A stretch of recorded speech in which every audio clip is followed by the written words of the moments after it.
નમસ્કાર, હું છું આપના સાથે ઈશા દુબે. આપ જોઈ રહ્યા છો જનસાક્ષી ન્યૂઝ. નજર કરીએ આજના મુખ્ય સમાચારો પર. અંકલેશ્વરના ધંતોરિયા કોયલી માર્ગ પર આજે શેરડી ભરેલ એક ટ્રેક્ટર અચાનક પલટી મારી જતા દોડધામ મચી જવા પામી હતી.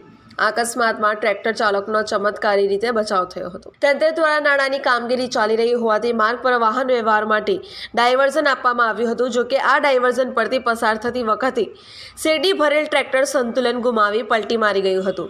અકસ્માત થતાં આસપાસના લોકો ઘટના સ્થળે દોડી આવ્યા હતા.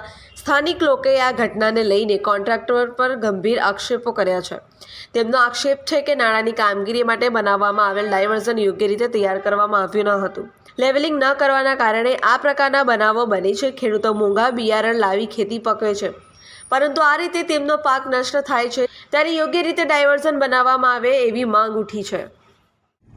હાલ ધંટોડિયા ગામે કોયલીને જોડતા રસ્તામાં એક રોડ રસ્તાનું કામ નાળાનું કામ ચાલી રહ્યું હતું.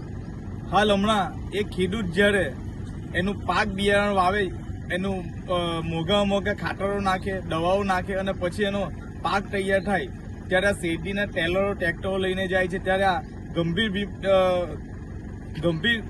ગંભીરતા નહીં લેવાના કારણે આ નાળાથી આ જગ્યાએ એક ટેન્કર પલટી મારી ગયું છે અને ખેડૂતોને અન્યાય થઈ રહેલો છે. તો આ સુશાસનની વાત કરતી હવે સરકારો કેમ ધ્યાન નથી આપી કે પ્રોપર ડાયવર્ઝન આ કોન્ટ્રાક્ટરો કરતા નથી? વારંવાર ફરિયાદ ખેડૂતોએ પણ કરી હતી, અમે પણ કરી હતી.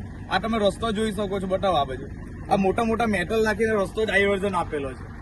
બાજુમાં પેલો જે એ પેલું બતાવ્યું, આ નાણાંનું કામ ચાલી રહ્યું છે. આ બધું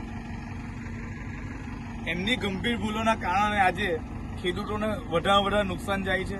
આજે અમે પીડબ્લ્યુડીમાં પણ ફરિયાદ કરવાના છે.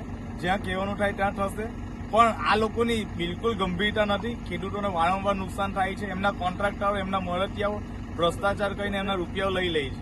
પણ ખેડૂતોને જે પ્રજા માટે જે ટેક્સ ભરીને પ્રજા કમાય છે અને જે એ કરે છે, એમાં આ લોકો સીધા સરકારને એનો ફાયદો થાય છે અને કોન્ટ્રાક્ટરોને ફાયદો થાય છે. તો આ ખેડૂતોને ન્યાય અપાવવા માટે આજે અમે અહીંયા ઉભા છે. જ્યાં સુધી ન્યાય ના મળે ત્યાં સુધી અહીંયા જ રહીશું.